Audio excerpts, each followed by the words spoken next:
चाहते हो कि उन्नति हो और घर में खजाने भरे रहे। तिजोरी का पट खोलो तो अंदर सोने की लड़ियां हों, और यह तभी संभव होगा जब तुम अपने जीवन में 24 घंटे विधि पूर्वक यज्ञ करने की मुद्रा में हो।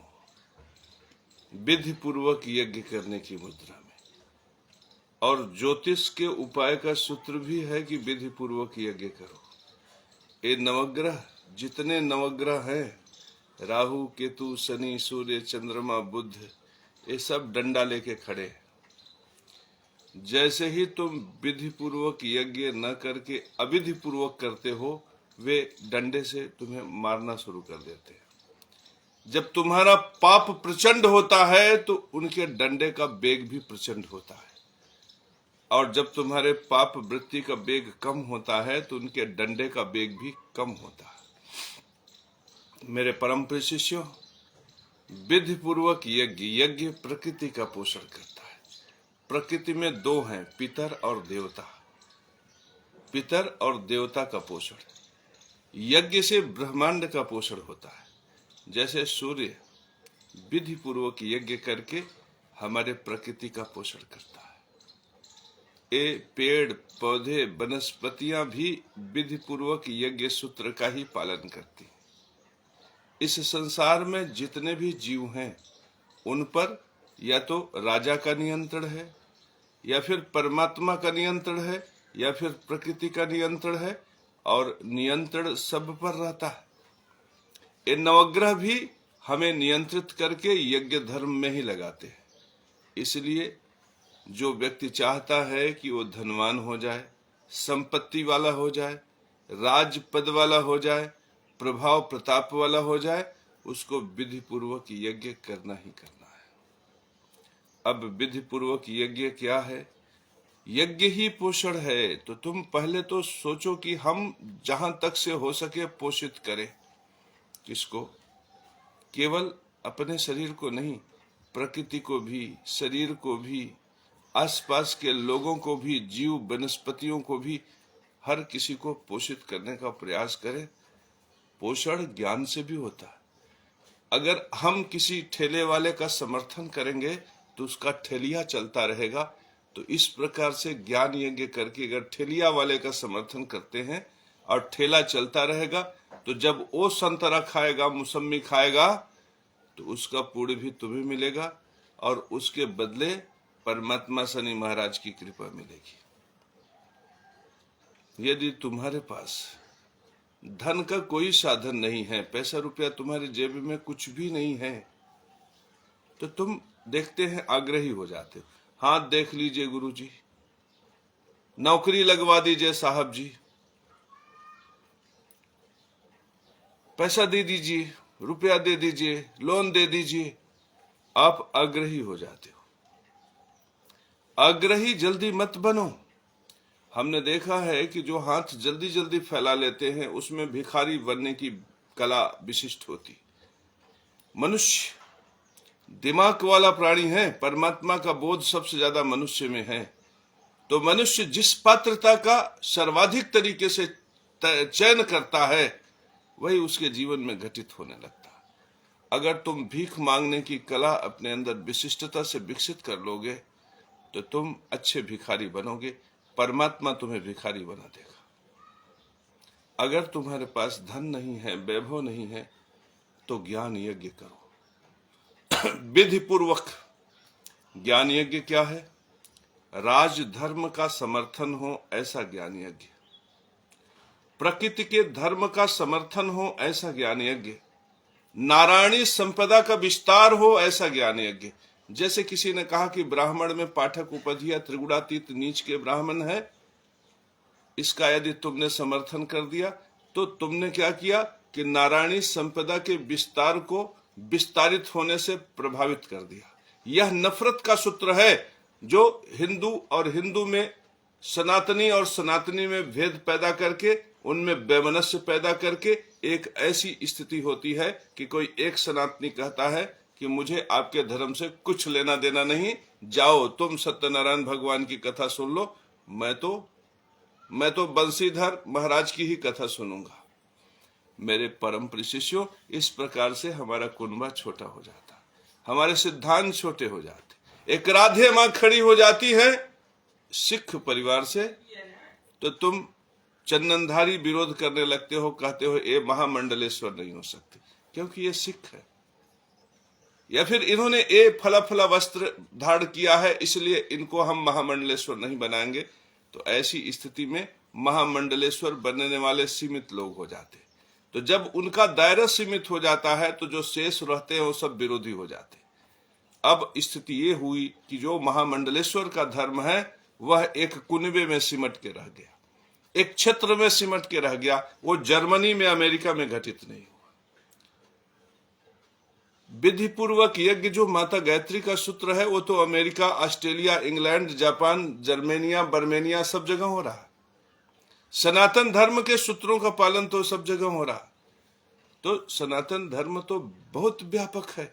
तो जो सनातनी है उन सब का सम्मान तुम्हें करना है, तभी तुम्हारा वैष्णव धर्म, तुम्हारा नारायणी धर्म विश्व व्यापक होगा और तुम्हारी संपदा भी बढ़ेगी। जो नारायणी संपदा के विस्तार में सहायक होते हैं उनकी संपदा तो अपने से ही बढ़ जाती। मेरे परम प्रिय शिष्यों, याद रखना, जैसे कोई व्यक्ति जिसके पास कुछ भी धन वैभव नहीं है, तो अब सूत्र तो ये है कि अब पोषण के लिए अगर बहुत विवश हो जाए तो मांग ले।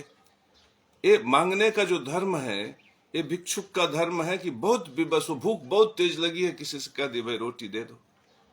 लेकिन अगर भूखे नहीं हो, रोटी चल रहा है, तब तुम विधि पूर्वक यज्ञ करो, ज्ञान यज्ञ। ज्ञान यज्ञ क्या है समझो। पहले तो अपने बुद्धि से जो वाणी प्रकट करो उसमें नारायणी धर्म का विस्तार हो। फिर वाणी से, बुद्धि से जो वाणी प्रकट करो उसमें राज्य धर्म का भी विस्तार हो, नारायणी धर्म का भी विस्तार हो, राज धर्म का भी विस्तार हो, यज्ञ धर्म का भी विस्तार हो। अब जैसे किसी ने कहा कि तुम राहु के उपाय के लिए नदी में कोयला प्रवाहित कर दो। अब नदी में जो कोयला प्रवाहित करना है वह नदी में आपने प्रवाहित कर दिया, उससे प्रदूषण बढ़ गया। तो ये जो नदी का प्रदूषण, यहाँ चंद्र पीड़ित हो गया, राहु और चंद्रमा का ग्रहण लग गया, तो ये फिर कैसा उपाय? यह तो कालांतर में तुम्हारे लिए दुख का कारण बनेगा। तो बहुत से ज्योतिषाचार्य ऐसे हैं जिन्हें ज्ञान यज्ञ का सूत्र पता नहीं। ज्ञान यज्ञ का सूत्र है कि जब आप बुद्धि विवेक का प्रयोग करो तो राजधर्म को बढ़ाओ, परमात्मा धर्म को बढ़ाओ, प्रकृति के धर्म को बढ़ाओ, यज्ञ के धर्म को बढ़ाओ। यदि तुम इन धर्मों को बढ़ा दोगे तो तुम्हारा वैभव तो ऐसे ही बढ़ जाएगा। ज्ञान यज्ञ में स्पष्ट कहा गया है ओम नमः स्वास्ति वाचन। ओम शब्द ब्रह्मा का जहां तक गुंजायमान है वहां तक ब्रह्म है, अर्थात अनंत अनंत ब्रह्मांड में ओम शब्द ब्रह्मा का गुंजायमान है, वहां तक ब्रह्म है। तो उनको जब तुमने ब्रह्म को देख लिया, ब्रह्मदर्शी बन गए, ब्रह्म ज्ञानी बन गए, उन्हें प्रणाम कर लो। उनके स्वास्थ्य वाचन के लिए हरिम श्रीम क्रीम श्रीम कुबेराय अष्टलक्ष्मी मम गृह धन पूरे पूरे नमः, ऐसे मंत्र का जाप कर लो। मेरे परम प्रिय शिष्यों, इसीलिए ज्योतिष के मूल त्रिकोण में शरीर का भाव है, ज्ञान का भाव है और जप तप धर्म का भाव है। तो शरीर का गुण ज्ञान यज्ञ में क्या होना चाहिए? ज्ञान यज्ञ में यह होना चाहिए कि आंख खोलो तो जो देखो उससे कुछ सीखो, और जो सीखो उससे प्रकृति का भला हो। इस प्रकार से बुद्धि विवेक से, वाणी से प्रसार करो जो ज्ञान यज्ञ है। ज्ञान यज्ञ में वो शब्द हैं जो तुम अपने मुख से प्रकट करते हो। ज्ञान यज्ञ में वह है जो तुम सीखते हो। तो तुम्हारी वाणी से और तुम्हारे सीखने में प्रकृति का भला हो, तो यह विधि पूर्वक ज्ञान यज्ञ। फिर यदि तुम्हारे पास धन नहीं है, वैभव नहीं, ऐश्वर्य नहीं है, ज्ञान यज्ञ करो। ज्ञान यज्ञ कैसे करो? ओम ह्रीम नमः शिवाय, ओम ह्रीम नमः शिवाय। धन चाहते हो? ओम ह्रीम ह्रीम श्रीम श्रीम ह्रीम ह्रीम फट, ओम ह्रीम ह्रीम श्रीम श्रीम ह्रीम ह्रीम फट। तुम्हारे पास आकर्षण नहीं है? ओम क्लम क्लौम ह्रीम नमः। ओम चिमी चिमी स्वाहा, ऐसे मंत्र ओम कनक कामनी आठा वाठा शूल मलाका पाजल पंजल यम यम यह, ये मंत्र कर लो। ओम शिवे भगवे भगे भगे भंग, क्षोभय मोहय छादय क्लेदय क्लीम शरीर ओम फट स्वाहा। साबर मंत्र करना चाहते हो, ओम नमो आदेश गुरु का, राजा मोहू प्रजा मोहू मोहू ब्राह्मण बनिया, हनुमंत रूप में सब जग मोहू रामचंद्र परमाणिया, मेरी भक्ति गुरु की शक्ति फुरो मंत्र ईश्वर वाचा। ये सब के सब ज्ञान यज्ञ की परिधि में आते। जब तुम बैठ जाते हो और बोलते हो ओम ह्रीम श्रीम क्रीम श्रीम कुबेराय अष्ट लक्ष्मी मम गृहे धन पूरे पूरे नमः, ये ज्ञान यज्ञ है। जप करना ज्ञान यज्ञ, तप करना ज्ञान यज्ञ। मेरे परम प्रिय शिष्यों, स्वाध्याय करना, आत्मावलोकन करना और अपनी आंख बंद करके ब्रह्मांड का दर्शन करना परमात्मा दर्शन है। अगर कोई व्यक्ति कहे ओम श्रीम ह्रीम श्रीम मम धन व्यापार वर्धनम कुरकुर स्वाहा, वैसे करते करते आंख बंद हो जाए और ब्रह्मांड का दर्शन हो जाए, चांद सितारे देखना शुरू कर दे, ऐसी स्थिति में आप देखेंगे कि थोड़े समय के बाद ही उसके घर में खजानों में सोने चांदी की असरफियों की बारिश होने लगती है। इसका प्रमाण मैंने दिया। संसार जानता है कि केशव महाराज ने कभी राजा की संगति नहीं की। संसार जानता है कि केशव महाराज का कभी भी कोई फोटो किसी मंत्री राजनेता के साथ नहीं दिखा। सारा संसार जानता है कि केशव महाराज एक अड़ियल किस्म के जगत गुरु हैं, और सारा संसार जानता है कि केशव महाराज सड़क छाप जगत गुरु है। लेकिन जब मेरे पास पैसा नहीं होता, मेरे पास नोट नहीं होता, तो मैं क्या करता हूं, बंद कमरे में चला जाता हूं और मंत्र करता हूं, एम ह्रीम क्रीम श्रीम त्रीम श्रीम कुबेराय अष्टलक्ष्मी मम गृहे धन पूरे पूरे नमः। मेरे परम प्रिय शिष्यों, मंत्र श्रीम श्रीम श्रीम हरिम ह्रूम नमः फट, ये इतना अद्भुत मंत्र है। बीज मंत्रों का चमत्कार। अगर जुबान पे श्री प्रकट हुआ तो धन आने लगेगा, जबान पे हरीम प्रकट हुआ तो वैभव आकर्षित होगा, जबान पे क्रीम प्रकट हुआ तो वाणी में कवित्व पैदा हो जाएगा और भय भाग जाएगा, और होम नमः फट कह दिया तो सामने का जो ये भूत प्रेत पेताल ब्राह्मण राक्षस है, ये सब के सब सराबोर होकर नष्ट हो जाएंगे। मेरे परम प्रिय शिष्यों, अगर किसी योगी ने, यति ने, सन्यासी ने क्रोध करके तुम्हारे पर देख भी दिया तो तुम्हारा सर्वस्व नाश सुनिश्चित हो जाता है। यह ज्ञान यज्ञ का सूत्र है। ज्ञान यज्ञ का सूत्र ये नहीं है कि किसी ज्योतिषाचार्य ने तिकड़म करके कह दिया सूर्य को पानी से नहीं घी से अर्घ दो। ये जो सूत्र कहते हैं ना कि 2 ठो लौंग हाथ पे रख लो, 3 ठो लौंग गदेली पे रख लो, हु हु फू फू करके ऐसे फेंक दो, ये सूत्र नहीं है। इस सूत्र से कभी भी तुम उन्नति नहीं कर पाओगे। तुम ज्योतिषाचार्य के पास जाते हो, कहते हो रांगा नदी में प्रवाहित कर दो। रांगा नदी में प्रवाहित करना सूत्र है ही नहीं।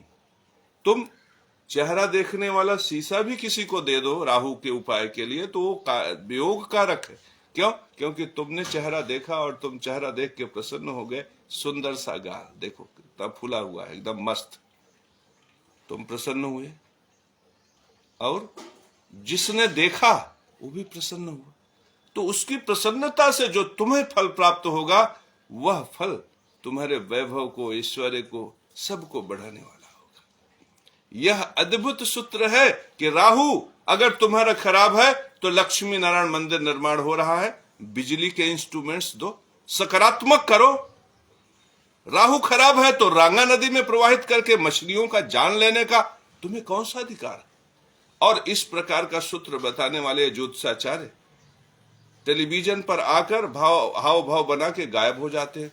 ओ जितने थे आचार्य, कर्माचार, रघुवीराचार, सदाचार, व्यवहाराचार्य जितने थे, जो 4 साल पहले टेलीविजन पे दिखाई पड़ते थे, आज दिखाई पड़ रहे। अब केशव महाराज तो सड़क छाप जगत गुरु है। देखो पूरे विश्व में धीरे धीरे प्रचार प्रसार तुम लोगों की आंखों के सामने। मैंने कहा था ना 5 साल पहले कि हे राजन, तुम हमारे लिए न्याय सुनिश्चित करो। मैं कमरे में रहने वाला सन्यासी हूं, मैं साधक हूं, लेकिन यदि तुम हमें न्याय नहीं दोगे तो हम अपने प्रभाव प्रताप को सारे विश्व में प्रसारित करेंगे और धर्म के सूत्र की फिर से स्थापना करेंगे।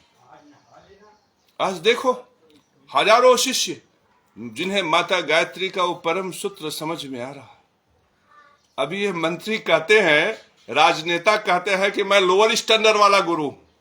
अभी तुम देखना यही मंत्री राजनेता तुम देखोगे इस चौखट पे दिखेंगे थोड़े ही समय में। अब वो समय आने वाला, अब वो समय वो सन्निकट है। अब तुम देख लेना ये राजनेता दिखाई पड़ जाएंगे। वो बड़े बड़े राजनेता जिनको तुम कहते हो कि ब्रह्मा के अवतार हैं, वे लक्ष्मी नारायण मंदिर में दिखेंगे। लेकिन मैं आज भी इनको नहीं बुला रहा हूं। मैं धन की जरूरत पड़ती है तो कुबेर का आह्वान करता हूं। ओम ह्रीम श्रीम क्रीम श्रीम कुबेराय अष्टलक्ष्मी। ओम नमो भगवते कुबेराय वैष्णवाय। धन धान समृद्धि में देहि देहि दापय दापय स्वाहा। ये मंत्र विशिष्ट मंत्र। तो मेरे परम प्रिय शिष्यों, अब जैसे कोई व्यक्ति रिश्वतखोरी कर रहा है, भ्रष्टाचार कर रहा है, मैंने कहा कि रामलोचन पांडे ये देखो ये फला रिश्वतखोर है, ये रिश्वतखोरी कर रहा है। अब रामलोचन पांडे ने, उनको पता चल गया कि हाँ ये सही कह रहे हैं, गुरुजी सही बोल रहे हैं, रिश्वतखोरी कर रहा है। तो पांडे जी क्या कह रहे हैं, अरे गुरुजी आप इन सब चीजों में मत पड़ा करिए, क्या लेना देना है आपको। तो अब देखिए ये अपरोक्ष रूप में उस रिश्वतखोरी के लिए, उस रिश्वतखोर के लिए डिफेंड कर रहे हैं। या फिर एक कह दिया पहले भी होता था गुरुजी, उस समय तो आपने नहीं बोला, फिर डिफेंड कर रहे हैं। अब यहां पे देखो ये विधि पूर्वक यज्ञ नहीं। अब वास्तव में रामलोचन पांडे चंदनधारी भी है, हनुमान चालीसा भी पढ़ते हैं, जय हनुमान ज्ञान गुण सागर भी कहते हैं, कभी कभार गीता भी पढ़ लेते हैं, और कभी कभी नमः कमल वासिन्य नारायण नमो नमः कृष्ण प्रियाय साराय पद्माय च नमो नमः माता महालक्ष्मी का वंदना भी करते हैं। अच्छा, उससे मिल भी रहा है, रोटी चल रहा है, लेकिन सोचते हैं कि मैं तो धर्मात्मा हूं, धर्मानुकूल आचरण करता हूं, इसके बावजूद भी ऐसा क्यों हो रहा है कि मैं उतना वैभवशाली नहीं हो पा रहा हूं। तो मेरे परम प्रिय शिष्यों, जैसे ही आप इस प्रकार से अन्याय, ये पितृयज्ञ का नष्ट होना है। जैसे एक दरोगा ने किसी से बलात् राजधर्म के राजबल का उपयोग करके उससे 10,000 रुपया ले लिया, तो 10,000 नहीं है, वो उसकी रोटी छीन लिया। वो रोटी जो पितृयज्ञ का साधन होता, माता गायत्री ने कहा था ना, कव्य पितृयज्ञ, पितृयज्ञ में कव्य और देव यज्ञ में हव्य। हव्य अग्नि में डाला जाता है और कव्य जो है पेट में जाता है। कव्य से पितरों का पोषण होता है, हव्य से देवताओं का पोषण होता है। तो उस दरोगा ने कव्य छीन लिया, पितृयज्ञ नष्ट कर लिया। वह उसी तरह से पितृयज्ञ नष्ट किया जैसे कंस ने गोकुल का दही और दूध छीन लिया। तो परमात्मा कृष्ण क्या किए कि कंस की छाती पे चढ़ गए और उसे चाहते तो अस्त्र शस्त्र से मार सकते थे, चाहते तो सुदर्शन चक्र से गर्दन काट सकते थे। कृष्ण भगवान तो सार्वभौमिक परमात्मा थे, लेकिन यहां पर कृष्ण कंस को कैसे मारते हैं? मुष्टिकाओं से प्रहार कर करके मार डालते हैं। क्यों? क्योंकि कृष्ण को अच्छा नहीं लगता कि कोई व्यक्ति किसी के पितृयज्ञ भाग को हरण कर ले। तो उस भ्रष्टाचारी के लिए भी ये संकेत देते हैं कि तुम भ्रष्टाचार मत करो, और उस व्यक्ति के लिए संकेत देते हैं कि तुम भ्रष्टाचार का समर्थन मत करो। मेरे परम प्रिय शिष्यों, गुरु ग्रह व्यक्ति को नैतिकता का पाठ सिखाता है। तो जब व्यक्ति इस प्रकार से आचरण करता है कि किसी ने ज्ञान यज्ञ में कहा कि रिश्वतखोरी अपराध है, तो दूसरा व्यक्ति कहा अरे ये तो चलता रहता है। तो जैसे ही उसने कहा अरे ये तो चलता रहता है, गुरु ग्रह खराब हो गया। अब ज्योतिष शास्त्र से भी इसे समझ सकते हो कि गुरु ग्रह भाग्य का स्वामी है। भाग्य में क्या है? जप तप स्वाध्याय अध्ययन अनुभव अनुभूति। आंख बंद करने पर जो ब्रह्मांड दर्शन होता है वह धर्म के खाने से, गुरु के खाने से पता चलता है। और गुरु का खाना कहां है? गुरु का नियंत्रण है, व्यय पर, खर्च पर, सुख भोग शयन इत्यादि पर। उत्तम निद्रा भी गुरु की कृपा से प्राप्त होता है। माने अब यहां पर देखो, यदि इस प्रकार की वृत्ति है, चाहे वो कोई भी हो, चाहे वो शैलेंद्र शर्मा हो, रामलोचन पांडे हो, प्रदीप कुमार हो, माहेश्वरी अरुण इत्यादि जो भी हैं, उनमें से कोई भी अगर यह वृत्ति पाल रहा है तो उसके सामने सबसे बड़ी समस्या क्या आएगी?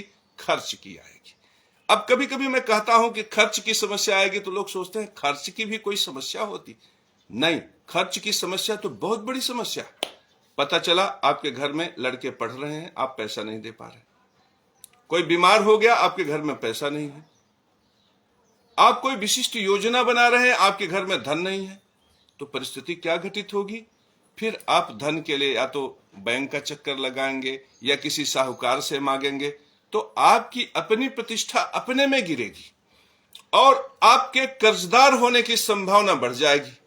तो मेरे परम प्रिय शिष्यों, कभी भी तुम भ्रष्टाचार का समर्थन करके देख लो, तुम्हारे सामने खर्च की समस्या होगी। यह ज्योतिष का सूत्र। मैं बहुत से लोगों को कह देता हूं, आया व्यक्ति भ्रष्टाचार का समर्थन किया, हमारे पोस्ट पर लिख दिया, तो मैं उसको कहता हूं कि आपके सामने खर्च की बहुत बड़ी समस्या हो सकती है, रातों की नींद हराम हो सकती है, आपका धर्म कर्म पूजा पाठ में मन नहीं लगेगा। तब वो और नाराज हो जाता कि ये मुझे डरा रहे हैं। ये प्रकृति का सूत्र है, डरने का सूत्र नहीं है। आप किसी को देख लो, तुम अंदाज लो, तुम अगर भ्रष्टाचारियों का समर्थन कर रहे हो, पितृयज्ञ नष्ट होने का समर्थन कर रहे हो, पितृयज्ञ हरण का समर्थन कर रहे हो, तो तुम्हारे सामने खर्च की बहुत बड़ी समस्या आ जाएगी, इतना कि रातों की नींद हराम हो जाएगी, भक्ति में भी मन नहीं लगेगा। एक जगह बैठ के ह्रीम श्रीम क्रीम श्रीम कुबेराय अष्टलक्ष्मी मम गृह धन पूरे पूरे नमः का दोगे, तब तो पैसा आ ही जाएगा, उसमें भी मन नहीं लगेगा। तो स्थिति क्या होगी कि सोचोगे मैं तो यार धार्मिक हूं, अब अगर केशव महाराज कहेंगे ईमानदार होगे तो धन मिल जाएगा, तो सबसे पहले सीना तान के खड़े हो जाएंगे, कहेंगे अरे यार हम तो बड़का धार्मिक है। लेकिन सच्चाई यह है कि कदम कदम पर भ्रष्टाचार का समर्थन। अब एकदम से निर्धन व्यक्ति है, घर में छप्पर भी कायदे से नहीं है, और अभी पूछो कि वोट किसको दोगे, तो किसी भ्रष्टाचारी का नाम ले लेगा। अगर गांव में प्रधानी का चुनाव होना हो तो कहेगा 5 लीटर शराब दे दीजिए, हम वोट दे देंगे। उसके जीवन में चुनाव इस प्रकार से घटित हो रहा। तो बताओ क्या उसमें धनवान बनने की पात्रता है? अब आओ हम एक और विशिष्ट प्रश्न का उत्तर दे देते हैं। हमसे बहुत से लोग कहे कि गुरुजी भ्रष्टाचारी बहुत सुखी है, तो हम क्यों दुखी हैं? तो मेरे परम प्रिय शिष्यों, जब भ्रष्टाचारी रिश्वत लेता है तो रिश्वत लेना अपराध है। भ्रष्टाचारी जब रिश्वत लेता है, सुनो हमारी बात ध्यान से तो तुम समझ में आ जाएगा तुम्हारे। भ्रष्टाचारी जब रिश्वत लेता है तो रिश्वत लेना अपराध है। यह पितृयज्ञ धर्म का उल्लंघन है, यह पितृयज्ञ धर्म का उल्लंघन है रिश्वत लेना। तो जब वह पितृयज्ञ धर्म का उल्लंघन करता है तो उसके लड़के बच्चे बिगड़ जाते हैं, मैथुनी मार्ग का सुख कमजोर हो जाता है, उसके शरीर में नपुंसकता घटित होता है, वो शराब इत्यादि पीने से मन की वृत्ति कुंठित हो जाती है, पत्नी इत्यादि से तनाव होने लगता है, व्यभिचार पैदा होता है, दूसरी स्त्रियों में अभिरुचि पैदा होती है, उसका चारित्रिक पतन होता है, उसका आर्थिक पतन भी होता है, क्योंकि इन सब में उसका धन नष्ट होता है। लेकिन फिर भी वो धनवान रहता है तो तुम्हें उसका वैभव आकर्षित करता है कि अरे ये तो भ्रष्टाचारी है, इसके बावजूद भी ये वैभवशाली है। अब वो भ्रष्टाचारी है, लेकिन अगर उसने वैश्या को भी धन दिया तो वैश्या भी उससे रोटी ग्रहण करती है, तो वो पितृयज्ञ में सहायक हो जाता है। घर परिवार के लोगों को भी रोटी अन्न अनाज की व्यवस्था करता है तो वो भी पितृयज्ञ करता है। यद्यपि वो विधि पूर्वक नहीं करता, अविधि पूर्वक करता है, अन्यायपूर्ण तरीके से करता है, लेकिन भ्रष्टाचारी भी यज्ञ कर्म का हिस्सा हो जाता है। तो भ्रष्टाचारी को भी पैसा भ्रष्टाचार से मिलता रहता है। क्यों? क्योंकि वो भ्रष्टाचार से पैसा लेता है और फिर उससे पितृयज्ञ करता है।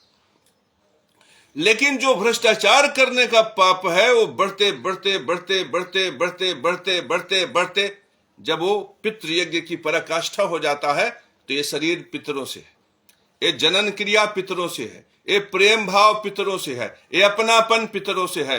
तो जब पितृ दोष प्रचंड होता है तब उसके सामने या तो शरीर नष्ट हो जाता है, या जनन सुख नष्ट हो जाता है, या पुत्र काल कौलित हो जाता है। तो जब इस प्रकार के प्रचंड दुख को प्राप्त करता है तो उसकी बुद्धि जागृत होती है और वह अपने को सदकर्म में लगाने का प्रयास करता है, चेष्टा करता है। लेकिन जो इसके भ्रष्टाचार का समर्थन करता है, मेरे परम प्रिय शिष्यों, उसने समर्थन किया, ज्ञान यज्ञ को नष्ट कर दिया। समर्थन किया भ्रष्टाचार, पितृयज्ञ के नष्ट होने को, ज्ञान यज्ञ के नष्ट होने को, देव यज्ञ के नष्ट होने को समर्थन कर दिया। अब समर्थन करने वाला तो किसी को रोटी नहीं दे रहा, क्योंकि यह वैचारिक समर्थन है। तो जब इस प्रकार से ज्ञान यज्ञ नष्ट होता है तो मेरे परम प्रिय शिष्यों, फिर उसे अवसर ही नहीं मिलता। तो भ्रष्टाचार करने की तुलना में भ्रष्टाचार को समर्थन करना, पितृयज्ञ को नष्ट करने की तुलना में पितृयज्ञ के नष्ट होने को समर्थन देना, एक घोर दरिद्रता को निमंत्रण देता है, घोर दरिद्रता को निमंत्रण करता है। आप संसार में जितने दरिद्र हैं, जितने निर्धन हैं, जिनकी तिजोरियों में सोने चांदी की असरफियां नहीं हैं, जिनके बक्से में बनारसी साड़ियां नहीं हैं, जाओ उनसे पूछो, उनसे बात करो, तुम्हें दिखेगा उनके हर शब्द में कहीं परमात्मा से बैर दिखेगा, कहीं राजधर्म से बैर दिखेगा, कहीं परमात्मा धर्म से बैर दिखेगा, या फिर नहीं कुछ दिखेगा तो नारायणी संपदा के विस्तार में वे सबसे बड़े बाधक दिखेंगे। मेरे परम प्रिय शिष्यों, यदि मेरा ये सूत्र गलत हो जाए तो समझ लेना कि मैं संसार का जगत गुरु नहीं हूं।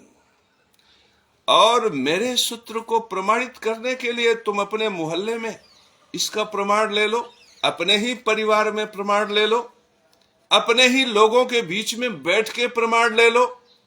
मेरे परम प्रिय शिष्यों, इसके लिए तुम्हें किसी गुरु, किसी महात्मा, किसी पंडाल के पास जाने की आवश्यकता नहीं पड़ेगी। तो मेरे परम प्रिय शिष्यों, इस सूत्र को समझो। तो भ्रष्टाचारी की तुलना में जो भ्रष्टाचारी का समर्थन करता है वह ज्यादा बड़ा दरिद्र बन जाता है। कि हमारा नेता, पता चला नेता भ्रष्टाचार कर रहा है, नेता पूरा देश भर का धन अपने तिजोरी में रख रहा है, इसके बावजूद अपना नेता, इस प्रकार के लोग निश्चित रूप से पतन को प्राप्त होते। मेरे परम प्रिय शिष्यों, जैसे सैनिक का धर्म है सीमा की सुरक्षा करना, राजधर्म का संरक्षण करना नीति से मंत्री और राजनेता का धर्म, उसी तरह से तुम्हारा धर्म है कि अपने बीबी बच्चों का भरण पोषण करो, परिवार का लालन पालन करो, अपने गांव की मर्यादा को स्थापित करो, अपने शहर की प्रतिष्ठा स्थापित करो। ये तुम्हारा धर्म। अब कोई व्यक्ति है, चुनाव आ गया, ये चुनाव मनुष्य प्रकट नहीं करता, ये परमात्मा का चुनाव, ये चुनाव की भी परिस्थिति परमात्मा प्रकट करता। यहां पे मैं एक सूत्र को आपके सामने रखूंगा कि व्यक्ति जिसका चुनाव करता है वही उसके जीवन में प्रकट होता है। अब चुनाव शुरू हो गया, किसी को मंदिर चाहिए, किसी को धन चाहिए, किसी को रोजगार चाहिए, किसी को सस्ती बिजली चाहिए। आप अपनी जरूरतें नोट कर लो। किसी राजनेता का चेहरा नहीं देखना, किसी व्यक्ति का चेहरा नहीं देखना, आप अपनी जरूरतें नोट कर लो। तुम्हें रोजगार चाहिए, हमें रोजगार चाहिए। किसी को सस्ती शिक्षा चाहिए, हमें सस्ती शिक्षा चाहिए। किसी को पानी चाहिए, हमें पानी चाहिए। किसी को गाड़ी मोटर चाहिए, हमें गाड़ी मोटर चाहिए। किसी को पेट्रोल पंप चाहिए, हमें पेट्रोल पंप चाहिए। अब मेरे परम प्रिय शिष्यों, अब परमात्मा के दूत प्रकट होंगे, क्योंकि ये संसार नारायणी संपदा में ही आश्रित है। नारायण कण कण में है। तो कोई नारायण आएगा, कहेगा मैं तुम्हें सस्ती बिजली दूंगा। कोई नारायण आएगा, कहेगा मैं बेरोजगारी दूंगा लेकिन मंदिर दूंगा। कोई नारायण आएगा, कहेगा मैं तुम्हें हर महीने 10,000 महीना तुम्हारे बेरोजगार बेटे को भत्ता दूंगा, कोई आएगा कहेगा हम तुम्हें नौकरी देंगे, कोई कहेगा नहीं हम नौकरी नहीं देंगे। मेरे परम प्रिय शिष्यों, इस प्रकार से लोग आएंगे, तुमसे कहेंगे मैं तुम्हें ये दूंगा, तो तुम अपनी जरूरतों की लिस्ट बना लेना। जो जरूरत हो तुम्हारी, तुम 15 लिस्ट बना लेना और उस 15 को मैच करा देना किसी एक व्यक्ति से, किसी एक पार्टी से, किसी एक राजनेता से, जिसमें देखना कि तुम्हारे चाहत की चीजें हैं, तुम उसको चुन लेना। देखना तुम्हारे जीवन में आश्चर्य घटित हो जाएगा। बहुत बड़ा सूत्र है मेरे परम प्रिय शिष्यों। एक व्यक्ति आया, मुझसे कहा गुरुजी नौकरी नहीं लग रही। तो मैंने कहा कहां से तैयारी कर रहे हो, कब से तैयारी कर? दिल्ली में रहते हैं, 5 साल से तैयारी कर रहे हैं, सिविल सर्विसेज के लिए भी ट्राई कर रहे हैं और कुछ दूसरे एग्जाम में भी ट्राई कर रहे हैं। अगर नौकरी लग जाती तो बड़ी अच्छी होती। तो मैंने कहा क्या हुआ फिर, क्यों नहीं लगी? तो कहे एक नंबर से रुक जाता। तो मैंने कहा कि जब परमात्मा ने अवसर दिया चुनने का तो आपने क्या चुना? तो कहा मैंने तो नौकरी चुनी। तो हमने कहा नौकरी तो तुमने चुना, लेकिन जब चुनाव का अवसर आया और चुनने का अवसर आया तब तुमने क्या चुना? तो समझ ही नहीं पाया कि गुरुजी कैसी बात कर रहे हैं। तो मैंने उसे स्मरण कराया कि ये देखो ये अवसर था चुनाव का और तुम्हारे सामने था कि तुम चुन लो। तब वो ध्यान किया तो कहा मैंने फला व्यक्ति को चुना। तो मैंने कहा कि ये जो फला व्यक्ति हैं जिन्हें तुम चुने हो, ये नौकरी दे रहे हैं, रोजगार दे रहे हैं, काम धंधा दे रहे हैं, व्यवसाय दे रहे हैं? तब वो चुप हो गया। तो मैंने कहा कि तुमने अपने जीवन में बेरोजगारी चुनी है। जब परमात्मा रोजगार बांट रहे थे तब तुमने क्या चुन लिया? बेरोजगारी। मैं बिजली के बिल से बड़ा परेशान रहता था, मेरे पास और कोई जरूरत तो थी नहीं। तो मैं जब परमात्मा ने चुनाव का अवसर दिया तो मैंने सस्ती बिजली चुन ली अपने लिए। मेरे परम प्रिय शिष्यों, मैंने सस्ती बिजली चुन ली। बाद में लोगों ने कहा कि गुरुजी सस्ती बिजली वाला तो चला गया, आपका चुनाव गलत हो गया, आपका सूत्र फेल हो गया। मैंने कहा नहीं, सूत्र फेल नहीं हुआ, मैंने सस्ती बिजली चुनी थी। आज बिजली मेरे लिए सस्ती हो गई। क्यों? क्योंकि खजानों में सोने चांदी का इतना बारिश हुआ, इतना बारिश हुआ कि परमात्मा ने मेरे लिए बिजली सस्ती कर दी। तुम्हारे लिए महंगी हो सकती, पहले 250 वाली बिजली जब 2500 में तुम्हें मिला तो तुम्हें महंगी लगी होगी, लेकिन यहां तो जब हमारे खजाने में पहले 2500 हुआ करता था, अब 2.5 लाख हो गया, तो हमारे लिए 2500 सस्ता हो गया। तो मेरे परम प्रिय शिष्यों, इस तरह से चुनाव, ये सूत्र है। इसमें कोई किसी व्यक्ति का समर्थन या किसी प्रकार का प्रोपेगेंडा प्रचार नहीं है, यह सूत्र है। तुम जो चुनोगे। मैं बहुत दिन तक मंदिर जाया करता था, नंगे पांव मंदिर जाता था और 2-2, 4-4 किलोमीटर दूर मंदिरों में जाकर मत्था टेकता था, लेकिन मैं कुछ मांगता नहीं था।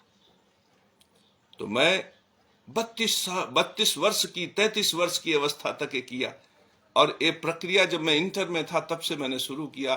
फिर 12th, फिर 11, 12, 13, 14, वो 3 साल BSc, 2 साल MSc और ये क्रम चलता रहा। मेरे पास सुख के कोई साधन न हुए। एक दिन मैं अधीर्ज हो गया कि चेहरा मोहरा भी ठीक ठाक परमात्मा ने बनाया है, बोल भी बढ़िया लेता हूं और मुझे आयनाइजेशन पोटेंशियल और इलेक्ट्रॉन एफिनिटी की डिफिनीशन भी याद है, मुझे हाइब्रिडाइजेशन इत्यादि की डिफिनीशन अंग्रेजी में याद है। The phenomenon of redistribution of energy belonging to orbitals of outermost shell. तो इक्वल याद होने के बावजूद भी हमारे जीवन में सुख क्यों नहीं? तो मेरे अंतर चेतना ने मुझसे कहा कि तुम मांगते तो हो ही नहीं, अरे मांगोगे परमात्मा से तो मिलेगा। वही मैं काली माता की मंदिर में चला गया और मैंने कहा कि हे मैया, हमें धन दे दो, वैभव दे दो, ऐश्वर्य दे दो। प्रभाव दे दो, प्रताप दे दो, संसार में कल्याण हो मेरे शब्दों से, ऐसा भाव दे दो। परिस्थिति घटित होनी शुरू हुई, वहीं से परिवर्तन हुआ। कुछ लोग कहते हैं कि ये पाखंडी है, पैसे के पीछे भागता। मैं विधि पूर्वक धन के पीछे भागता हूं, मैं स्वीकार कर रहा हूं। विधि पूर्वक जो राजधर्म को पोषित करे, परमात्मा धर्म को पोषित करे। और ये जो पैसा पैसा तुम कह रहे हो, पैसा नहीं है, यह यज्ञ का साधन है, यह रोटी का साधन है, यह संसार में न्याय व्यवस्था को स्थापित करने का साधन है। इसके सानिध्य में आने से व्यक्ति सहज में धर्मात्मा हो जाता है।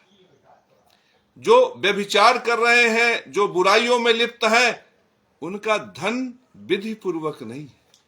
याद रखो, जब अन्याय से, अनीति से, अत्याचार से व्यक्ति धन ग्रहण करता है, तब वह शराबी हो जाता है, कबाबी हो जाता है, रसिक हो जाता है, रंग रसियों में डूब जाता है, और फिर उसको बाद में एड्स हो जाता है।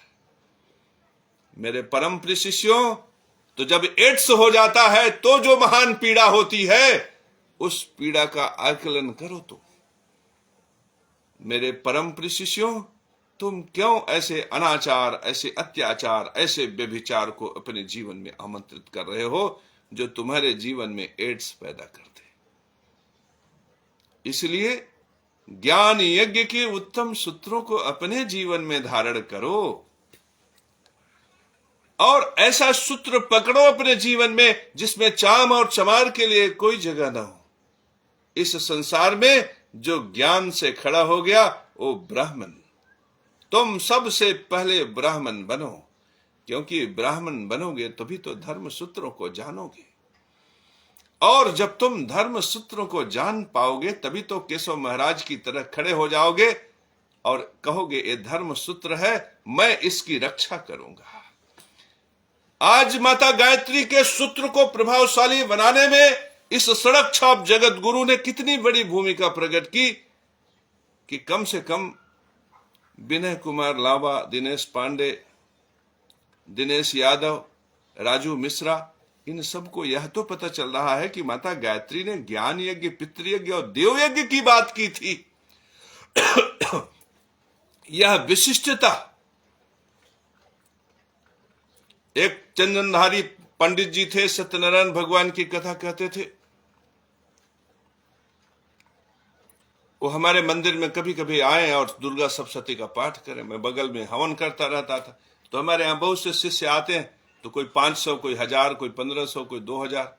तो हमसे हाथ जोड़ के विनम्रता से कहे कि मैं कुलहीन ब्राह्मण हूं गुरुजी, और मैं देख रहा हूं कि मैं नित्य संध्या उपासना करता हूं, सुबह दोपहर शाम पूजा करता हूं, चंदन लगाता हूं, और विधि पूर्वक, शास्त्र पूर्वक जो धर्म है उसका अनुपालन करता हूं। फिर भी मेरे पास इतनी व्यवस्था नहीं हो पाती कि मैं अपने परिवार का भरण पोषण कर सकूं। और आपको लोग बेवजह पैसा देते चले जाते हैं, बेवजह दे देते हैं। देखते हैं आपका जेब नोटों से भरा रहता है, और कभी कभी तो कृपा करके आप स्वयं हमें 200-500 रुपया दे देते हैं। तो मैंने उनसे कहा कि देखिए ब्राह्मण महोदय, आप निश्चित रूप से श्लोक अच्छा बोलते हो, मंत्र अच्छा बोलते हो, आप पंडिताई में निपुण हो, लेकिन आप कभी नोटिस करो कि आप कहीं न कहीं आरक्षण को लेकर, किसी न किसी व्यवस्था को लेकर कुछ विशेष लोगों के प्रति निंदा का भाव रखते हो, और समाज में जहां खड़े होते हो उनकी निंदा करते हो, तिरस्कार करते हो, और अपने को कुलीन दिखाने के लिए अगर उनका छाया भी पड़ जाए तो राम राम राम राम राम राम कह के वहां से दूर हो जाते हो। लेकिन यह भूल जाते हो कि वह भी नारायणी संपदा में ही आश्रित है। तुम्हारे इस तिरस्कार से अगर वो क्रिश्चियन हो गए तो नारायणी साम्राज्य छोटा हो जाएगा। तो आपका अनजाने में जो कृत्य है, जिसके विषय में आप ये नहीं सोचते कि ये पाप कर्म है, वास्तव में वह पाप कर्म नारायणी साम्राज्य को छोटा कर रहा है। तो ब्राह्मण महोदय, जब आप नारायण प्रभु के साम्राज्य को छोटा करने के लिए अनजाने में यत्न कर रहे हैं, तो परमात्मा भी अनजाने में ऐसा यत्न कर देते हैं कि आपका साम्राज्य छोटा हो जाए, आपके खजाने की व्यवस्था छोटी हो जाए, आपके प्रभाव और प्रताप की व्यवस्था छोटी हो जाए। आप कुछ ऐसा करो, आप कुछ ऐसा करो कि कल्लू पासी के घर में भी गीता की आवाज सुनाई पड़े, तुम्हादिदेवः पुरखः पुराणः। बस देखो कि तुम्हारे घर में सोने चांदी की मुहरे ही मुहरे दिखाई पड़ेंगी। क्यों केशव महाराज धनवान हो गया? क्यों सड़क छाप केशव महाराज के ऊपर लक्ष्मी की कृपा हो गई? क्यों सड़क छाप केशव महाराज ने लक्ष्मी नारायण मंदिर खड़ा कर दिया, नरसिंह मंदिर खड़ा कर दिया, केशव महादेव मंदिर बनवा दिया? कहां से आया धन?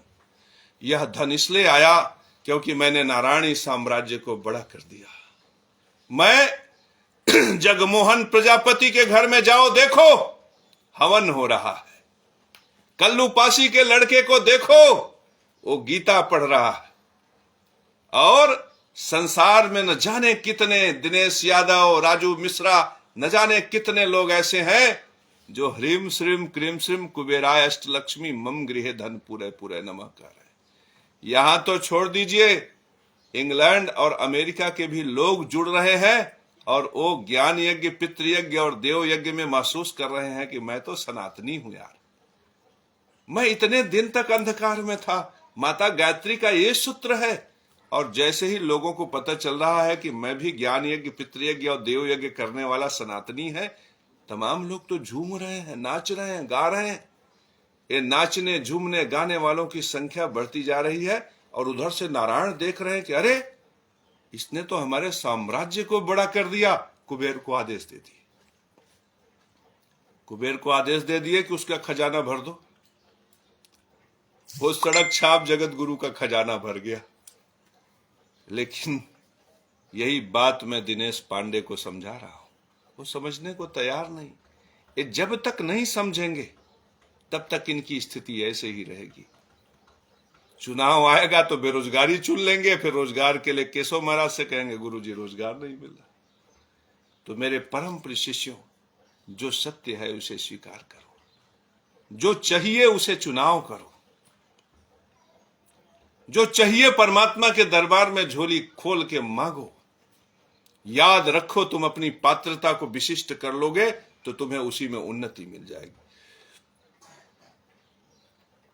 आज तो तुम्हें समझ में आ ही गया होगा कि भ्रष्टाचारी क्यों धनवान थोड़ा बहुत ज्यादा हो जाता है और उसका समर्थन करने वाला महानिर्धन क्यों हो जाता है। क्योंकि समर्थन में सिर्फ पाप और पाप और पाप है। लेकिन भ्रष्टाचार में पाप तो है, लेकिन वही भ्रष्टाचारी जब किसी को रोटी दे देता है तो पितृयज्ञ का पुण्य भी उसे मिल जाता है। लेकिन समर्थक को कुछ नहीं मिलता। समर्थक को सिर्फ पाप पाप पाप पाप पाप पाप पाप और पाप मिलता है। तो अगर धनवान बनना चाहते हो तो पाप का समर्थन मत करो, भ्रष्टाचार का समर्थन मत करो, भ्रष्टाचारी का समर्थन मत करो। और मैंने एक सूत्र और बताया कि अगर तुम निर्धन हो, तुम्हारे पास पैसा नहीं है, तुम्हारे पास पैसा नहीं है 500 रुपया हाथ दिखाने के लिए, जन्म कुंडली दिखाने के लिए, तो तुम ज्ञान यज्ञ करो। ज्ञान यज्ञ में पैसा कहीं कहीं नहीं लगता। जैसे कुछ लोगों ने कहा गुरुजी ज्ञान यज्ञ भी मुफ्त नहीं है। अब एमबीबीएस के लिए पैसा लगता है, एमडी के लिए पैसा लगता है, इंजीनियरिंग के लिए पैसा लगता है। मैं मानता हूं कि ज्ञान यज्ञ में भी कहीं कहीं पैसा लगता है। दक्षिणा का बल तो सब जगह चाहिए। दक्षिणा होगी तो यज्ञ उत्तम होगा, उन्नतिकारक होगा। लेकिन बहुत से ऐसे ज्ञान यज्ञ के सूत्र हैं जिनमें पैसा नहीं लगता। जैसे आप ऐसे बैठ गए, आप ऐसे सुखासन की मुद्रा में बैठ गए, ओम ह्रीम श्रीम क्रीम श्रीम कुबेराय अष्टलक्ष्मी मम गृहे धन पूरे पूरे नमः, इसमें पैसा नहीं लगेगा। आप किसी भ्रष्टाचारी को सिर्फ इतना कह दो कि ये गलत है, पैसा नहीं लगेगा। अगर तुम्हें डर है कि वह मारेगा, पीटेगा, गाली देगा, चुप हो जाओ, लेकिन उसका समर्थन मत करो।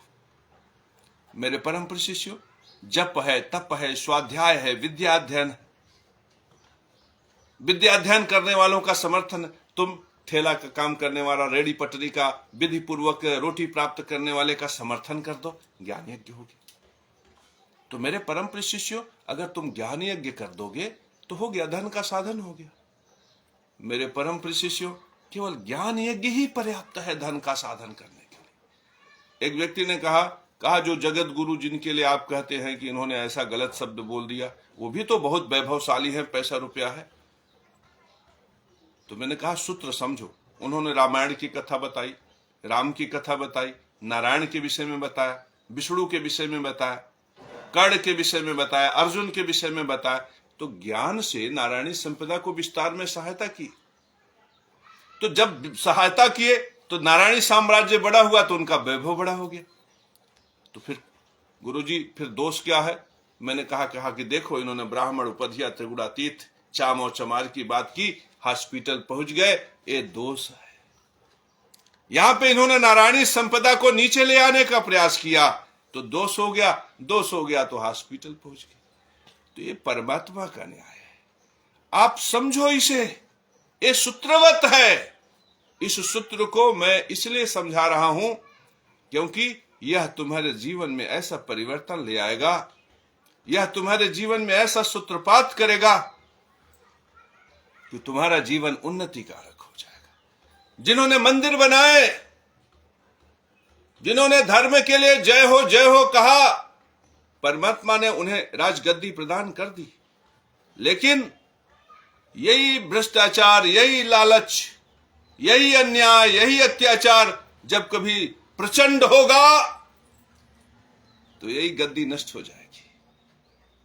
फिर आप राम की दुहाई नहीं दे पाओगे।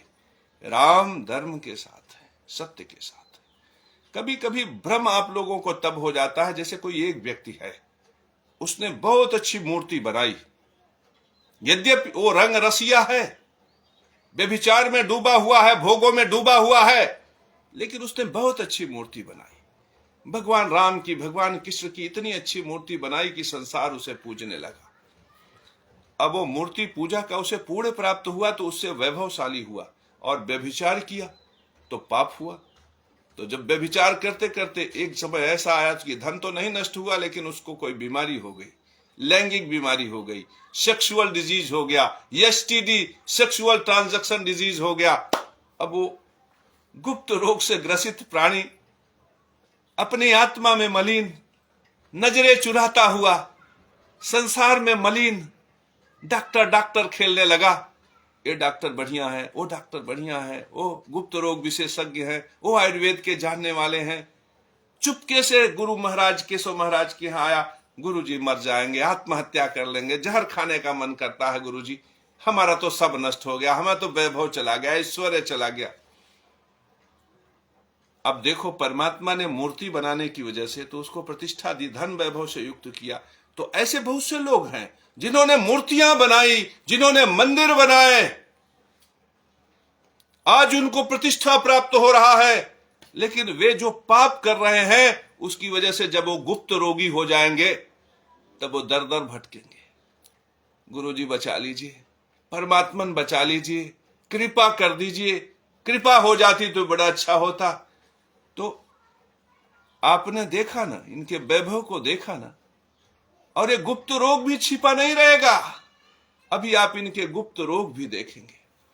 तो मेरे परम प्रिय शिष्यों, जब तुम ये समझना शुरू कर दोगे कि इनका वैभव है तो क्यों है, इनका वैभव है तो क्यों है। बाबा रामदेव प्रतिष्ठित हुए तो योग, आयुर्वेद और धर्म से। समझो, केजरीवाल मुख्यमंत्री बने तो धर्म के बल से। अगर कहीं न कहीं मोदी जी प्रतिष्ठा प्राप्त किए तो धर्म के बल से। लेकिन अगर नष्ट होंगे तो धर्म के बल से नहीं नष्ट होंगे, पाप से नष्ट होंगे, बुराई से नष्ट होंगे। याद रखना इस चीज को, नष्ट का सूत्र बुराई। अगर ये उस अवस्था में भी पहुंच करके धर्म का पालन किए होते तो भगवान हो जाते, लेकिन वैसा होना नहीं था, इसलिए नहीं किया इन लोगों ने वैसा। तो मेरे परम प्रिय शिष्यों, व्यक्ति कभी भी, आप किसी भी नष्ट होने वाले प्राणी को ध्यान से देखो तो नष्ट होता है अपने दुष्कर्मों की वजह से, और उत्थान होता है अपने सदकर्मों की वजह से। तो मेरे परम प्रिय शिष्यों, ये विधि पूर्वक ज्ञान यज्ञ का सूत्र बड़ा विशिष्ट है। तुम इसे पकड़ो, तुम्हें तुरंत पता चल जाएगा कि धन वैभव का जो स्रोत है वो विधि पूर्वक ज्ञान यज्ञ है। जब मेरे तिजोरी में कोई हीरे का हार नहीं था तो मैंने क्या किया, मैंने कहा कि परमात्मा राम ही सर्वत्र है, नारायण ही सर्वत्र है। फिर मैं गायत्री का सूत्र लेकर आया और बताया कि सर्वत्र माता गायत्री का सूत्र है, सर्वत्र सनातन धर्म है। मैंने बताया कि कोई भी व्यक्ति ज्ञान से खड़ा होकर ब्राह्मण हो सकता है, कोई व्यक्ति धर्म सूत्रों को जानकर जब धर्म की रक्षा करता है तो क्षत्रिय हो जाता है, कोई व्यक्ति जब धर्म अनुकूल व्यवसाय करता है तो वैश्य होता है, और जब धर्म की सेवा में लग जाता है तो शूद्र हो जाता है। न जाने कितने लोग खड़े हो गए, करोड़ों करोड़ों में लोग खड़े हो गए। आज गंगू हलवाई का लड़का मिलता है तो कहता है गुरुजी आप मुझे ब्राह्मण बना दिया। आज सत्यनारायण पासी का लड़का मिलता है, गुरुजी पैर छू के कहता है कि गुरुजी आपने मुझे क्षत्रिय बना दिया।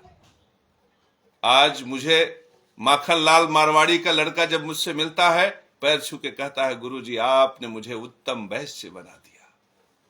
मेरे परम प्रिय शिष्यों, यह चमत्कार समाज में घटित हो रहा है कि लोग ब्राह्मण बन रहे हैं, लोग क्षत्रिय बन रहे हैं, लोग उत्तम वैश्य बन रहे हैं, लोग उत्तम शूद्र बन रहे हैं। जिसके अंदर उत्तम ब्राह्मण घटित नहीं हुआ वह भला क्षत्रिय कैसे बन सकता है? अरे जो धर्म को जानेगा वही ना धर्म सूत्रों की रक्षा करेगा, और जो धर्म को जानेगा वही ना धर्मानुकूल व्यवसाय करेगा, और जो धर्म को जानेगा वही ना धर्म को सेवा करेगा। अगर वो रजिस्ट्रार को पता रहता कि धर्म क्या है, यदि वह ब्राह्मण बना होता तो उसकी दी गई रजिस्ट्री से मुझे जमीन मिल गई होती, लेकिन लाखों रुपया ले लिया, मेरा पितृयज्ञ भाग हरण कर लिया, मेरा पितृयज्ञ नष्ट कर दिया राजा का आलंबन लेकर। सोचो राजा कैसा होगा। उसने कहा ऊपर वाले के लिए मैंने किया, ऊपर वाले के लिए मैंने किया। मेरा धन हरण कर लिया, वे और बिल्डर मिलके बांट लिए, मुझे कुछ नहीं मिला। ऐसा राजा का धर्मी और ऐसा राजा और ऐसा वो बिल्डर। आप सोचो, एक जमाना था राजा रामचंद्र के समय में, धूप से तमतमाता वो ब्राह्मण रास्ते में बैठे कुत्ते पर अनायास प्रहार कर देता है, उसके डंडे से कुत्ते के सर पे चोट लग जाती। यद्यपि वो ब्राह्मण का बहुत बड़ा दोष नहीं था, वो धूप में तमतमाया हुआ था, क्रोध में था, लेकिन वो कुत्ता, चूंकि वहां राम का राज्य था, राम के राज्य में मनुष्यों को तो न्याय मिल ही जाता था, पशु पक्षियों को भी न्याय मिलता था, तो वह तमतमाया हुआ कुत्ता, कुछ नहीं सूझा उसको, वो सीधे राजा राम के दरबार पे पहुंच गया। दरबार के बाहर परमात्मा लक्ष्मण जी खड़े थे। उन्होंने देखा, कहा बताओ तुम्हारी ये दुर्दशा किसने की, बताओ तुम्हारे प्रति किसने अपराध किया। उसने कहा नहीं, मैं आपको नहीं बताऊंगा, मैं तो राजा को बताऊंगा। और वो राजा राम जब उन्हें सूचना मिली तो नंगे पैर दौड़े आए उस कुत्ते की फरियाद सुनने। और यहां तो तमाम जो मंत्री मुख्यमंत्री हैं उनके यहां आप जो है लेटर लिखते रहिए, IGRS पोर्टल पे लेटर लिखते रहिए कि कैसे हाई कोर्ट का आदेश पलट गया। वे अपने कान में रुई डाल के बैठे हुए हैं सब। और वो कुत्ता राजा राम प्रकट हो गए उसके सामने और आदर भाव से बताए कि बताओ तुम्हारी समस्या क्या है। तो उस कुत्ते ने कहा कि हे प्रभु, मेरा कौन सा अपराध था, मैं तो रास्ते में किनारे बैठा था, ब्राह्मण ने अपने लाठी के प्रहार से देखो मेरा सर फोड़ दिया, यहां से खून टपक रहा। राजा राम के आदेश पर वो ब्राह्मण बुलाया गया। ब्राह्मण भी भला आदमी था, उसने हाथ जोड़कर स्वीकार किया कि हाँ प्रभु, धूप में तिलतिलाती धूप में चिलचिलाती धूप में भूख प्यास से व्याकुल मैं सड़क पे चला जा रहा था और इनको देखा तो मैं भयाक्रांत हो गया और भय के आवेश में आकर मैंने डंडे से प्रहार कर दिया। तो राजा राम ने कहा अन्याय तो तुमने किया, अब तुम्हारा अपराध भी मुझे बहुत विशिष्ट प्रतीत नहीं होता, तो मैं अवसर दे रहा हूं कि यह कुत्ता ही तुम्हारे लिए कोई छोटा मोटा दंड सुनिश्चित करे। कोई बहुत बड़ा अपराध न समझकर उन्होंने अवसर दिया कि यही तुम्हारे लिए दंड सुनिश्चित करे। तो उस कुत्ते ने क्या कहा जानते हो? कहा कि इन ब्राह्मण महोदय को किलिंजर मठ का मठाधीश बना दिया जाए। और बस भगवान राम ने हाथी घोड़ा पालकी मंगा के उन्हें मठाधीश बना के उस मठ पर बिल्कुल विधि पूर्वक प्रतिष्ठित कर दिया। तो समाज में एक आक्रांता हो गया कि अगर इस तरह से कुत्ते को मारने पर व्यक्ति को मठाधीश बना दिया जाएगा तब तो अन्याय अत्याचार और बढ़ेगा। तो फिर दरबार लगी महाराजा राम की।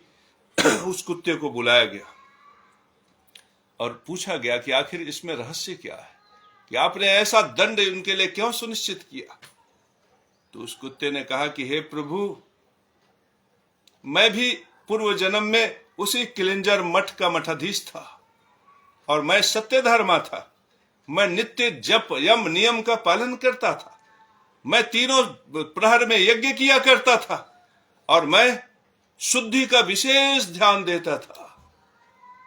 लेकिन मेरी भी यह दुर्गति हुई कि मैं आज कुत्ते की योनि प्राप्त किया। और ये ब्राह्मण महोदय तो मन के चंचल हैं, चित्त के अशांत हैं। ये चिलचिलाती धूप को भी बर्दाश्त नहीं कर पाए और तत्क्षण पल पल में क्रोधित हो जाते हैं। जब मैं धर्मात्मा था और मेरी ये दुर्दशा हुई कि मुझे कुत्ते की योनि में जन्म लेना पड़ा, तो इन महाशय का क्या होगा?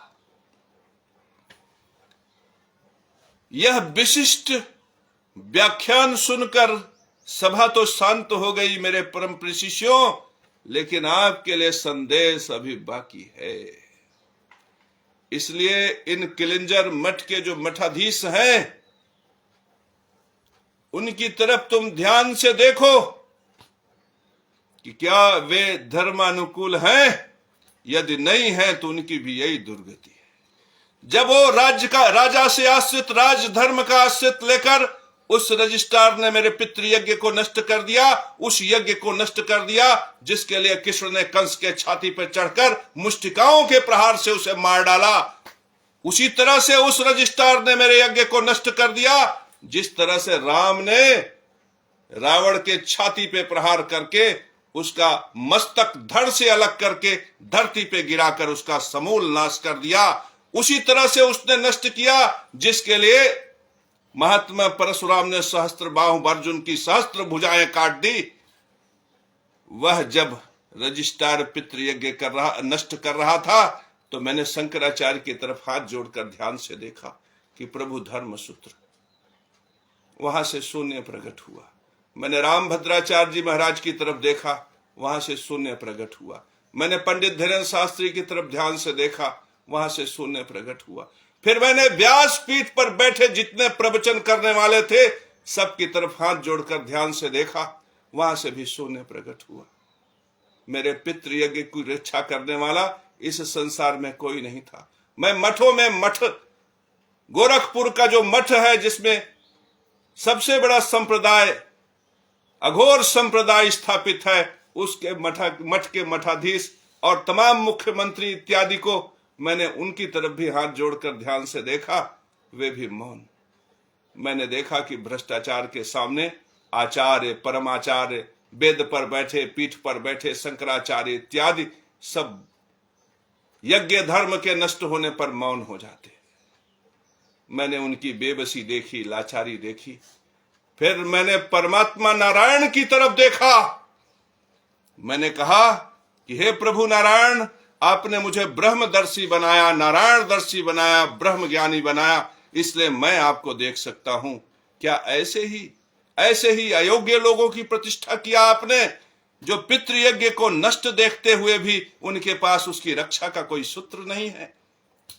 तब उन्होंने मुझे आशीर्वाद देकर कहा कि मेरे परम प्रिय शिष्य केशव महाराज, जाओ, मैं तुम्हें संसार के लिए जगत गुरु प्रतिष्ठित करता हूं, क्योंकि इस संसार में तुम ही योग्य ब्राह्मण हो और तुम धर्म सूत्र को जानते हो, और तुम धर्म सूत्र को जानकर संसार के लिए, धर्म रक्षा के लिए तुम बल से खड़े हो सकते हो। तुम्हारे अंदर साहस है, पराक्रम है, इसलिए तुमसे श्रेष्ठ क्षत्रिय इस संसार में नहीं है। और तुम जब अपने लिए व्यवसाय करोगे, नवरात्र में पूजन इत्यादि करोगे, तो विधि पूर्वक दक्षिणा के साथ तुम अपने अपने आश्रितों पर, अपने शिष्यों पर उनकी कृपा हो, उनका भला हो, इसके लिए पूरा प्रयत्न करोगे। इसलिए मैं तुम्हें संसार का सर्वोत्तम वैश्य नियुक्त करता हूं और तुम धर्म की सेवा में तत्पर रहोगे, इसलिए संसार में तुमसे श्रेष्ठ शूद्र भी कोई नहीं होगा। इस तरह से मैं जगत गुरु के पद पर प्रतिष्ठित हुआ और संसार में श्रेष्ठ ब्राह्मण, श्रेष्ठ क्षत्रिय, श्रेष्ठ वैश्य और श्रेष्ठ शूद्र होने का दर्जा प्राप्त किया। मेरे परम प्रिय शिष्यों, मुझे यह फल प्राप्त हुआ, मैं आनंदित हुआ, परमानंदित हुआ, झूमा, नाचा, गाया। लेकिन मेरी खुशी तब होगी जब इस परम कुर्सी पर, इस परम पद पर, इस जगत गुरु के पद पर तुम सब आसीन हो जाओ। मेरे परम प्रिय शिष्यों, मैं सारे संसार के लिए कह रहा हूं कि तुम खड़े हो जाओ और मुझसे भी श्रेष्ठ ब्राह्मण बन जाओ, मुझसे भी श्रेष्ठ क्षत्रिय बन जाओ, मुझसे भी श्रेष्ठ वैश्य बन जाओ, मुझसे भी श्रेष्ठ शूद्र बन जाओ। फिर कोई संसार में ऐसा रजिस्ट्रार पैदा नहीं होगा जो मेरे पितृभाग को हरण कर ले, जो तुम्हारे पितृभाग को हरण कर ले, जो ज्ञान यज्ञ को नष्ट कर दे, जो पितृ यज्ञ को नष्ट कर दे, जो देव यज्ञ को नष्ट कर दे। तो आओ मेरे परम प्रिय शिष्यों, ज्ञान यज्ञ का ऐसा सूत्रपात करें कि ऐसा संसार बने जहां यज्ञ धर्म की स्थापना हो और ऐसा यज्ञ धर्म हो कि सारा संसार ओम नमो नारायणाय, ओम नमो भगवते वासुदेवाय कहे। तो मेरे परम प्रिय शिष्यों, आज इतना ही।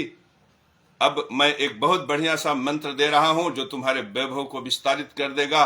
ओम अनंत रूपिणी लक्ष्मी पार गुण सागरी अणिमा सिद्धि दात्री च शिरसा प्रणमामि। ये मंत्र बड़ा मजा देता है, मुझे सीने में ठंडक देता है। ओम अनंत रूपिणी लक्ष्मी, ये देखो अनंत ब्रह्मांड को दर्शा देता है जो नारायण का स्वरूप है। मेरे परम प्रिय शिष्यों, ओम अनंत रूपिणी लक्ष्मी पार गुण सागरी अणिमा सिद्धि। अणिमा माने लघुमा और अणिमा, ये दो सूत्र है। लघुमा व्यक्ति को सूक्ष्मतम दृष्टि प्रदान करता है और सूक्ष्म कर लेने की क्षमता पैदा करता है, और अणिमा विराट बनाने की व्यवस्था करता है। तो अणिमा सिद्धि दात्री। आज मैं विस्तार की यात्रा पे हूं, आज मैं विस्तार की यात्रा पे हूं। क्यों? क्योंकि संसार में सनातन धर्म की स्थापना करना, समय कम है, जल्दी से करना। तो मेरे परम प्रिय शिष्यों, यह मैं साध रहा हूं, तुम भी साधो। ओम अनंत रूपिणी लक्ष्मी, ये मेरा गुरु मंत्र है, इसे ग्रहण कर लो। तुम्हारे लिए धन वैभव का मार्ग खुल जाएगा। ज्ञान यज्ञ करना शुरू कर दो। ओम अनंत रूपिणी लक्ष्मी पार गुण सागरी अणिमा सिद्धि दात्री च शिरसा प्रणमामि। अब देखो, इसमें अनंत स्वरूप है, तो ये ओम को बोध कराता है, और फिर अणिमा सिद्धि दात्री अनंत रूपिणी लक्ष्मी पार गुण सागरी, ये प्रशंसा को, स्वास्तिवाचन को दर्शाता है, और शिरसा प्रणमामि हम, ये नमस्कार को दर्शाता है। तो ये जो मंत्र है ओम नमः और स्वास्तिवाचन से संयुक्त है। ओम भी है इसमें, नमः भी है और स्वास्तिवाचन भी। स्वास्तिवाचन अर्थात प्रशंसा भी है। तो मेरे परम प्रिय शिष्यों, तुम्हारे कल्याण के लिए ले लो इसे। ओम अनंत रूपिणी लक्ष्मी, धीरे से बोल रहे हैं, ग्रहण कर लो। ओम अनंत रूपिणी लक्ष्मी पार गुण सागरी अणिमा सिद्धि दात्री च शिरसा प्रणमामि। अणिमा शब्द समझो, अणिमा माने विस्तार का सूत्र। अणिमा सिद्धि, लघुमा सिद्धि। लघुमा सिद्धि भगवान बजरंग बली में था, शरीर को छोटा कर लेते थे। अणिमा विस्तार कर लेते। तो यहां पे शरीर न छोटा कर सको, विस्तार न कर सको, लेकिन वैभव तो बढ़ सकता है। अणिमा सिद्धि मिल जाएगी। देखो, हमें अणिमा सिद्धि मिल रही, ये विस्तार हो रहा है, इसे कोई रोक नहीं सकता, क्योंकि ये माता महालक्ष्मी ने दिया। इसीलिए तो मैं राजा को चुनौती देता हूं, जेल में डाल दो मुझे, क्या फर्क पड़ता। ज्ञान का प्रकाश जब मैं जेल में बैठकर ओम ह्रीम श्रीम क्रीम श्रीम कुबेराय लक्ष्मी मम गृह धन पूरे पूरे नमः कहूंगा, तो क्या मंत्र प्रकट नहीं होगा? तो मेरे परम प्रिय शिष्यों, यह विशिष्ट है, तुम इसे ग्रहण कर लो देखो तुम्हारे जीवन में चमत्कार हो जाएगा। ओम अनंत रूपिणी लक्ष्मी पार गुण सागरी अणिमा सिद्धिदात्री च सिरसा प्रणमा। तीसरे तल्ले पर चढ़ जाओ और चिल्ला दो, लोग हंसेंगे ना, लोग सोचेंगे पागल हो गया, लेकिन परमात्मा प्रसन्न हो जाएगा। वो कहेगा कि देखो मेरे साम्राज्य को बड़ा करने के लिए किस स्तर तक चला गया। हमारे ऊपर भी बहुत लोग हंसते हैं, सोचते हैं पगला बाबा आ गया फेसबुक पर लोगों का समय बर्बाद करने, लेकिन मुझे सुकून है कि मेरे नारायण मुझ पर खुश हैं। जानते हो पहले जब अन्याय अत्याचार मुझ पर होता था तो मैं बबूल के पेड़ से जाकर शिकायत करता था। आज देखो करोड़ों लोग खड़े हो गए। 6 मिलियन से ऊपर मेरा व्यूज गया जब नारायण अस्त्र मंत्र में हर घर बजने लगा, तो मेरे शिष्यों ने बताया कि गुरुजी अब फेसबुक पे वो रील कहीं ना कहीं प्रभावित होती है, चलती नहीं। मेरे परम प्रिय शिष्यों, आपने सुना होगा कि कहीं 6 मिलियन व्यूज आ गया तो प्रधानमंत्री ने उसे ट्वीट करके शेयर कर दिया। तो जो मटेरियल कहीं ना कहीं मनोरंजक के होते हैं, मनोरंजन के होते हैं, उसको यहां तक इंस्पिरेशन मिल जाता, लेकिन जो मटेरियल लोगों में आत्मबल बढ़ाता है, मंत्र से सिद्धियां प्रदान करता है, सुरक्षा प्रदान करता है, वैभव प्रदान कर सकता है। ओम हरिओम नमो भगवते श्री नारायण नमो नारायण विश्वमूर्तये नमः, उसको क्या किया जाता है कि कहीं ना कहीं शिष्य ये कहने के लिए विवश हो जाते हैं गुरुजी चल नहीं रहा। क्यों जानते हो?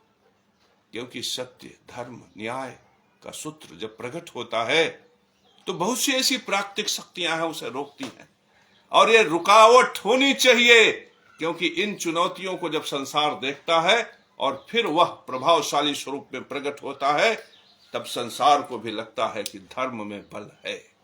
तब कल्लू तेली का लड़का खड़ा होता है कि मनली, तब वो भी यही कहता है, only Dharma can shield man not Bhima और अर्जुना।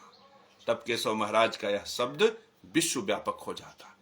हर गली हर मोहल्ले से लोग बाहर खड़े होकर, चौराहे पर खड़े होकर चिल्लाना शुरू कर देते हैं, only Dharma can shield man not Bhima और अर्जुना। कोई कहता है कि कोई प्रमाण दो, तो कहते हैं केशव महाराज को देख लीजिए, केशव महाराज को देख लीजिए। बढ़िया, केशव महाराज को देख लीजिए। जय हो लक्ष्मी नारायण भगवान। यशपाल सिंह नमस्तभ्यम गुरुदेव। यशपाल नमस्त। यशपाल, तुम अपने खर्च की समस्या को किसी तरह से गुरु की उपासना करके ट्रैकल करने का प्रयास करो। Arun Bakshi, good morning. अरुण बख्शी को लाभ चाहिए, परिस्थितियों से लाभ के लिए नजरें गड़ाएं, लाभ मिलेगा तभी तो सुख का साधन बढ़ेगा। शेषनाथ सिंह, जय श्री राम। शेषनाथ सिंह, जय श्री राम। शेषनाथ सिंह के सामने भी इस समय खर्च की बहुत बड़ी समस्या। बुद्धाराम, जय श्री राम। 2 3 4 5 6 7 8 9 10।